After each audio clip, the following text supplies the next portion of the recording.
Hey guys, welcome back to the channel. Today, I'm going to go over 5 underrated games for you guys that I think that you need to play right now.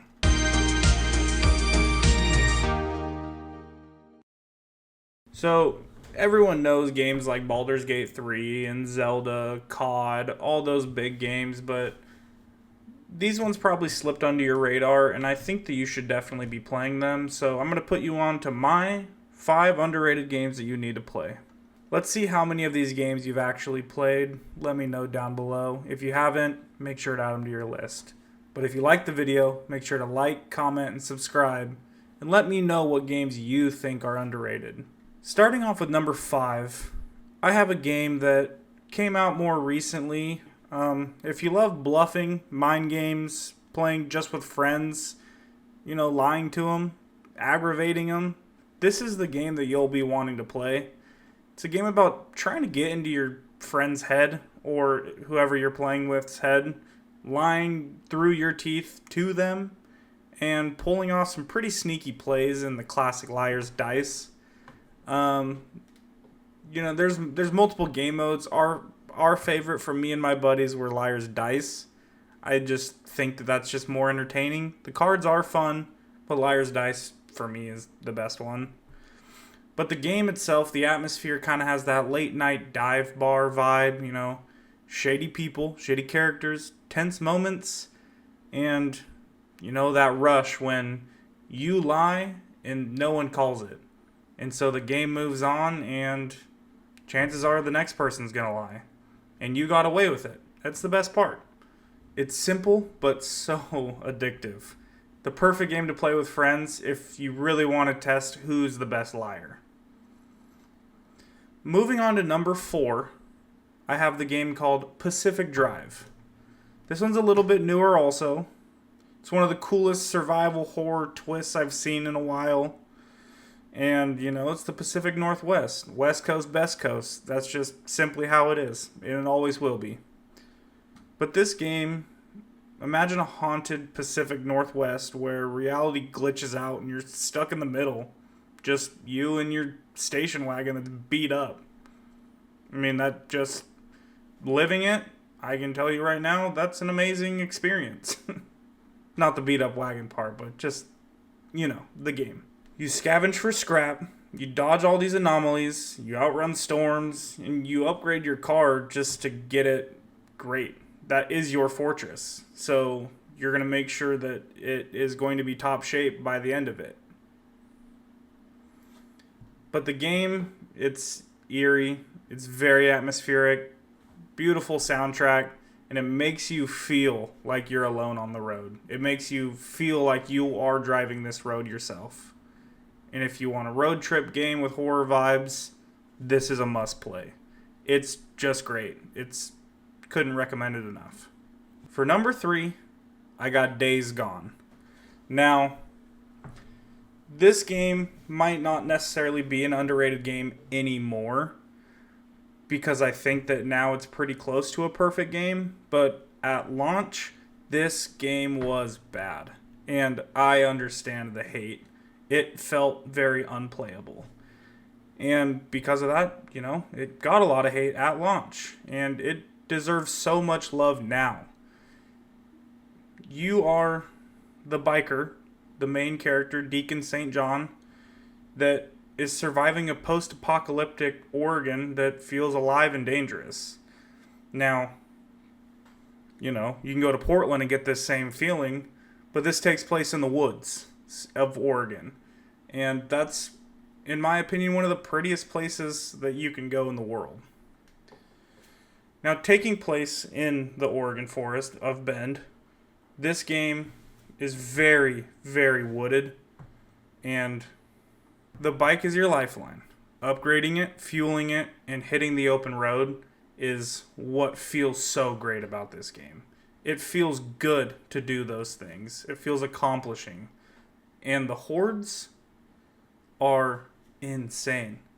It's some of the most intense moments in gaming that I've ever felt when you have hundreds of zombies out of nowhere running after you. Now, like I said, it's close to being perfect in my opinion. It's not quite there, But there's a lot of love that I have for this game being local to me. And if you want that open world survival horror feeling that, in my opinion, is one of the best zombie games of all time, this game right here is a 100% recommend to play. It is amazing. Would recommend this to everyone. Go try it out now. Number 2 is kind of an indie game, a little older now, but it's Night in the Woods. This one, to me, just hits different. This game's not about big action, big pieces, moving pieces, but it's about small town life, growing up, and how weird and sad, yet so funny this game can be.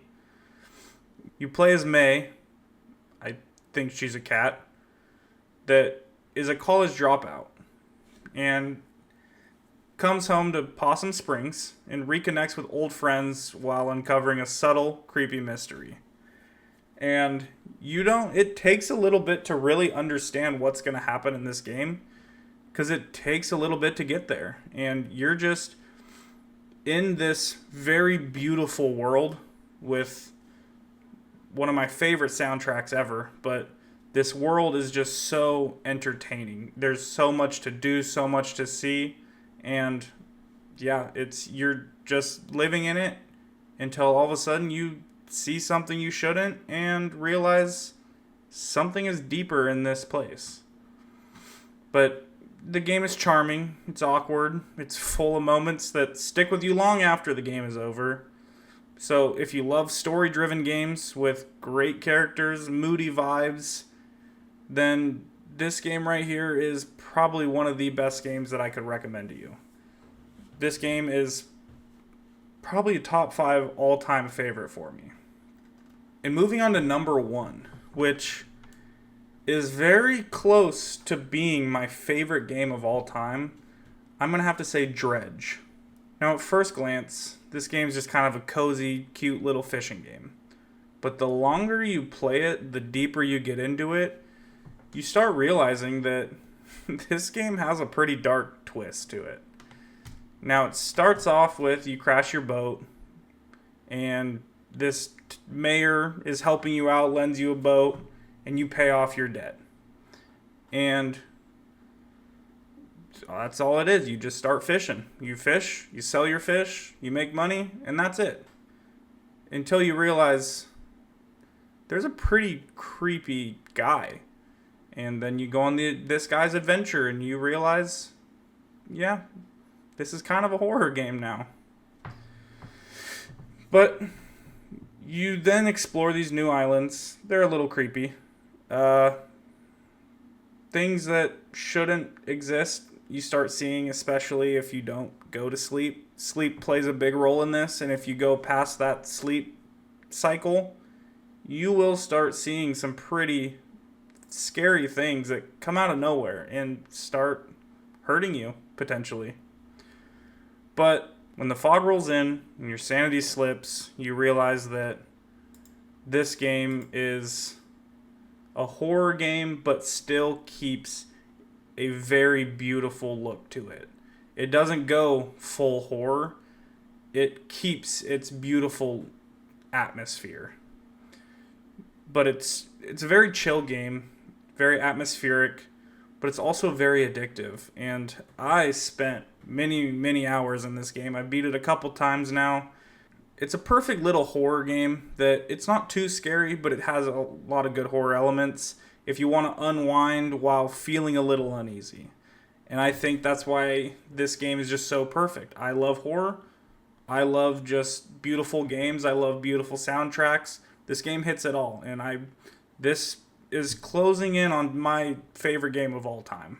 So there you go. There's my 5 underrated games that I think you absolutely need to play. Let me know down below how many of these have you played and what games you think are underrated games. Is there any hidden gems that you know about that I don't? Let me know. But if you enjoyed this, hit like, subscribe, and I'll be back soon with some more videos that potentially have more games you need to play. Now go try something different. Trust me, it's worth it. Peace.